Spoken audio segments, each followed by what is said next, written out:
Le petit garçon et l'ours. Voici Léo, un garçon timide. À l'école, il passe inaperçu, mais certains ne l'oublient jamais. Un groupe de garçons plus grands s'approche. L'un d'eux bouscule Léo qui tombe. Les autres éclatent de rire. Ses camarades se moquent de lui, le bousculent, l'appellent le faible.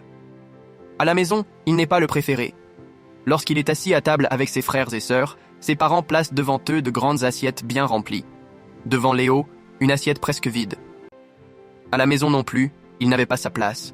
Ses frères et sœurs étaient choyés, tandis que lui devait se contenter des restes. Ses frères et sœurs reçoivent souvent des cadeaux, rient, partagent leur joie. Léo, lui, n'a rien et baisse les yeux. Ses parents semblaient l'avoir oublié, sauf quand il s'agissait de faire les corvées. Sa mère lui tend une serpillière, son père pointe la vaisselle sale. Il devait tout faire, sans jamais recevoir un mot gentil. Un jour, Léo sort discrètement de la maison et s'enfonce dans la forêt. Il marche longtemps. Fatigué de tout, il décide de partir un moment, seul, loin du monde. Il ferme les yeux, écoute les oiseaux chanter et sent le vent frais caresser son visage. Soudain, il entend un gémissement. Il s'approche d'un buisson. C'est alors qu'il entend un petit cri et découvre un ourson blessé. L'ourson a la patte ensanglantée et tremble en fixant Léo. Léo, chuchotant. « Ne t'inquiète pas, je vais t'aider. » Il déchire un bout de son foulard et bande délicatement la patte de l'ourson. Chaque jour, Léo revient en forêt avec de la nourriture cachée dans sa poche. Il tend un morceau de pain à l'ourson, qui le mange avec appétit. Peu à peu, il gagne sa confiance. L'ourson joue avec lui lèche la main, s'endort contre lui. Léo a enfin un ami, un vrai. Les saisons passent et l'ourson grandit. Il devient énorme et puissant. Le petit ourson est devenu un grand ours, majestueux et fort, mais son cœur est resté le même. À l'école, pourtant, rien n'a changé. Les brutes sont toujours là. Un garçon attrape le sac de Léo et le tire violemment. Tous les autres éclatent de rire. « Hé, t'as toujours peur, hein ?» À peine a-t-il le temps de finir sa phrase qu'un grondement sourd retentit. L'ours apparaît derrière Léo, imposant et menaçant. Léo sourit légèrement. Sauf que cette fois, je ne suis pas seul. Les brutes blêmissent et reculent, tremblants.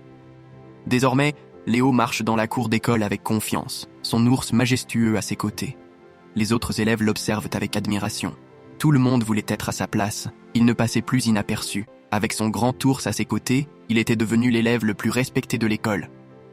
Ses rares amis, ceux qui l'avaient pas soutenu malgré tout, s'approchent timidement.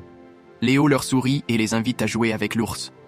Ceux qui avaient été gentils avec lui avaient même le privilège de monter sur son dos et de jouer avec lui. Léo est un garçon au grand cœur. Il n'hésite pas un instant à pardonner à ceux qui l'avaient autrefois maltraité. Il tend la main à l'un d'eux et l'invite à grimper sur le dos de l'ours. Ensemble, ils éclatent de rire tandis que l'animal trottine doucement dans la cour. À la maison aussi, tout a changé. Ses parents n'osent plus lever la voix. Ils ont bien trop peur de l'ours. Ses frères et sœurs, autrefois les préférés, n'osent plus se moquer de lui. Maintenant, ils l'admirent en silence. Ceux qui avaient toujours été choyés le regardèrent désormais avec respect. Car Léo avait quelque chose qu'il n'avait pas. Du courage. Et d'ailleurs, l'ours ne se gênait pas pour se servir dans le frigo quand il avait faim. Les parents de Léo échangent un regard inquiet, tandis que Léo rit doucement. Ce que tout le monde comprit ce jour-là, c'est que Léo, le plus fragile en apparence, était en réalité le plus courageux et le plus gentil. Il avait réussi à apprivoiser un animal sauvage, mais surtout, il lui avait tendu la main quand il en avait le plus besoin. La morale de cette histoire: tout le monde a droit au bonheur, peu importe son apparence. Il ne faut jamais juger les autres sur leur apparence, car elle est souvent trompeuse.